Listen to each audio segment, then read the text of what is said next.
Meron nag-comment sa atin na malakas daw ang ginawa niyang battery charger. Okay? Good po yan kung malakas ang inyong battery charger.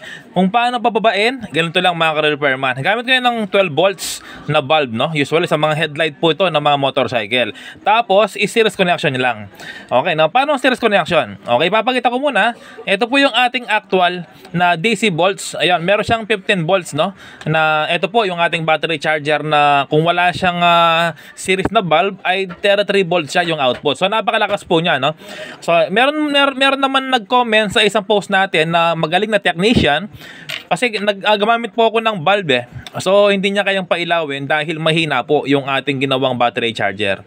So sabi, hindi naman kayang pailawin yan kahit malakas yung battery charger mo, no? So ito pinakita ko, no, para mapatunayan yung nag-comment na kayang pailawin yung bulb na series connection, no? Ayun mga ka-repairman, no? Bumaba siya, no? So ibig sabihin, hindi po 14 volts yung laman yan. Yung karga po, yung battery charger na kumapasok dyan, no? Ayan, possible na 14 volts. Ngayon, hindi naman masisira yung battery 12 volts, no? Dahil hindi naman yan ng total load niya, no? Okay lang po yan para sa isang battery charger. 15 volts, okay po yan, no? Na papasok. Yon. Tapos, kapag inalis po yung ating battery charger, ayun, yung reading natin ay kusang magdadrop yan, no? Unti-unting baksak yan. Dahil usually yung standby ng battery charger 12 volts lang yan eh. 12.2. Ayun mga ka-repairman, no? Unti-unti siyang drop. So ganoon talaga yung mga maintenance free na battery charger. Ayan. So yung full charge po yan at 12.2 usually, no? 12.5. Yan. So normal lang po talaga na kapag naka-load po siya ng charger ay tumataas po, no? Normal lang 'yon. Ayun, hindi naman pwede na battery charger mo 12 volts, no? Hindi pwede. Kasi 12 volts ang kinakargahan mo, dapat mataas ang konti rito. Kaya 15 volts sa battery charger ay mas okay po, no? So ngayon mga ka-repairman, tuloy na po tayo, no? Okay, so bali ito nga po yung ating ginawa. Isa po ng motorcycle battery. Meron po tayong isang bulb na 12 volts. Tapos, ito po, no, yung ating battery charger. Ito po yung positive, ito po yung negative. Ngayon mga ka-repairman, yung ginawa natin, no, gumawa tayo ng malakas talaga na battery charger para ma-demo natin kung meron tayong mga followers na gusto magtanong paano pababain yung volts, no, ng kanilang battery charger. Ayan, mga ka-repairman, no, hinihingab ako. Kakain ko lang. Yung mga ka-repairman, no? Positive, negative. Ayan po, no? Lakas ng spark niya, oh. Ayan, ibig sabihin, malakas po yung volts, no? Ayun. So, ngayon mga ka-repairman, i-test natin yung voltahe niya kung ilan, no? Bago natin i-series yung bulb. So ayan po, no, lumalabas 33 volts, no? Mataas po ito, 33 volts, no? Pang 24 volts na po ito na series na battery charger. No, hindi po pwedeng 33 volts kakargahin mo sa 12 volts, hindi pwede, no? Hindi pwede. Masisira po yung battery mo. So okay lang po yung mga 15 volts yung pinakita ko kanina, no? Okay lang po 'yon. Sakto lang yung timpla niya na 15 volts na papasok sa isang battery. Okay? Ayan, taas niya, oh, 33 volts. No, pero mas gusto ko yung mataas, tapos lagyan mo ng series connection na bulb, no? Yon, hindi naman mapupundi yung bulb mga ka-repairman. Yon, so ngayon gagawin natin yung kanina, no? Paano pag-connect? So meron tayong 12 volts na headlight. Iko-connect po itong mga ka-repairman. Ito po yung positive niya, no? Iko-connect lang dito sa may negative. Yon, so gagawin po natin ay series connection, no? So safe po ang inyong battery. Kung malakas po yung magkarga ng transformer, lagyan lang ganito. Ayan, no? Ito mga ka-repairman, nabili ko ng 15 pesos. Nakalimutan ko na, no? Siguro mga 25 pesos yung bulb, no? Bulb ng headlight. Headlight po, no? Ngayon mga ka-repairman, positive. Asa na? Ito yung positive ng ating galing sa battery charger. Iko-connect lang sa positive dito. Ayan, no? Sa battery po, no? Positive. Yan po yung tinatawag na series connection. Okay? Tapos, ito pong negative. Iko-connect lang dito. Ayan mga ka-repairman, no? Sabay umilaw, no? Ayan. Yan po yung series connection. Safe yung battery mo, no? Kahit malakas yung charger mo dahil naka-series ka na. Safe na yan. So bali kanina, i-test natin. Ito yung positive. At ito po yung negative.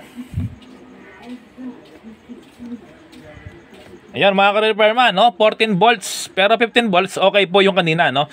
Ayan, ibig sabihin po bumaba siya na ng 14 volts, ibig sabihin kumakarga yan, no? Abang unti-unting bumababa ng ganyan, ibig sabihin po kumakarga po yan. Ayan, napansin nyo mga ka-repairman? Imbes na tumataas siya, drop siya, no? Ibig sabihin, kumakarga po yung battery. Ayan, hanggang dumating po yung punto na magiging 12.7. Okay, no? 12.7 po, full charge na po yung battery na yan. Or 13 volts, no? Ayan, no? Ibig sabihin, kumakarga po yan. Kapag unti-unting drop yung voltahe niya, no? So, ngayon mga ka-repairman, i-test natin yung ampere po ng ating battery charger, kung ilan po yung ampere niya, no? So iselect ko ng DC. Ayan, no? So maganda po yung ating voltmeter, no? Meron siyang DC.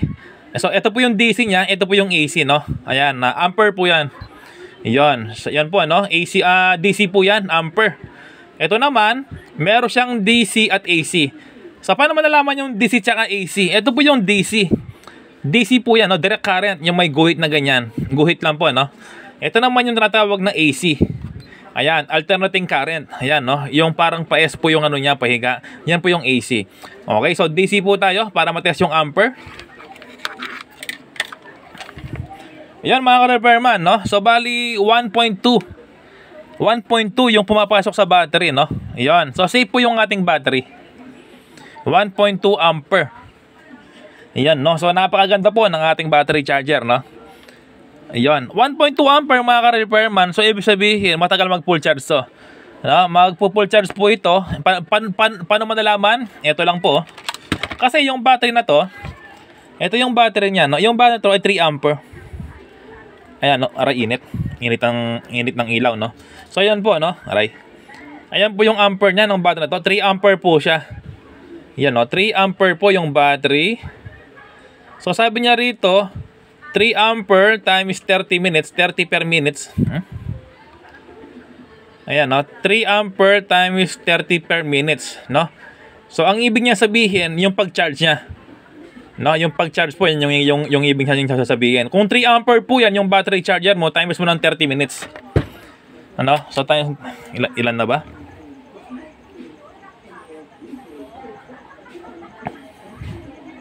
So mga ka-repairman, no, pakilinaw po kung mali po tayo.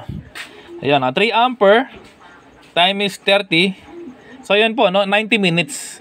90 minutes yung pag-charge. So ibig sabihin, yung kasing 1 hour, 60 minutes. So 1.5 hour po yung pag-full charge nito. Kung 3 ampere ang inyong battery charger, no? Dahil nga po 1.2 lang. Ano yan, no? Dahil nga po 1.2 lang.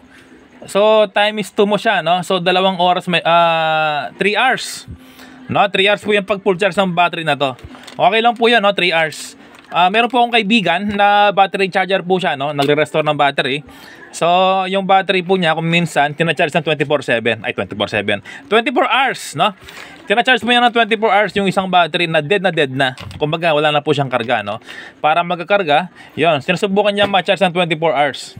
Yan, no? So, hindi lang po 3 hours yung pag-charge ng battery. Depende rin po, no?